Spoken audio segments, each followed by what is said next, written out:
शिवतेज कामगार संघटनेच्या नामफलकाचे माजी आमदार श्री मनोहर शेठ भोईर यांच्या हस्ते अनावरण।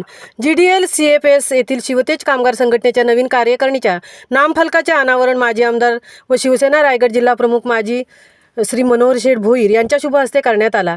यावेळी कामगारांचा जुना करारनामा करारातील नमूद वेळेप्रमाणे दिनांक 30 एप्रिल रोजी संपुष्टात आल्याने 1 मे 2024 ते 30 एप्रिल 27 पर्यंत करायच्या करारनाम्या संदर्भात नवीन मागणीपत्र यावेळी पर्ल फ्रेटच्या व्यवस्थापनास माजी आमदार व शिवसेना रायगड जिल्हा प्रमुख श्री मनोहर शेठ भोईर यांच्या हस्ते सादर करण्यात आला। यावेळी कामगारांना मार्गदर्शन करताना श्री मनोहर शेठ भोईर यांनी सांगितले की संघटना सदैव कामगारांच्या पाठीशी ठामपणे उभी राहील, तसेच कामगारांच्या हितांना प्राधान्य देऊन कामगारांना न्याय मिळवून देण्यासाठी कटिबद्ध राहील। कामगारांनी सुद्धा कंपनीचे काम इमानतबारी करून कंपनीची उत्पादन क्षमता वाढवण्यास प्राधान्य देण्यास यावरती त्यांनी सुचवले। सदरवेळी GDL CFS येथील शिवतेज कामगार संघटनेने सर्व सदस्य, युनिट अध्यक्ष रवींद्र पाटील, कार्याध्यक्ष KD भोईर, युनिट उपाध्यक्ष हितेश भोईर, युनिट सचिव रुपेश कासकर, युनिट खजिनदार अजय भोईर तसेच कामगार प्रतिनिधी उपस्थित होते।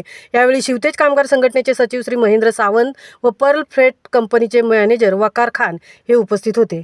महामुंबईसह मिलिंद खारपाटील, उरण।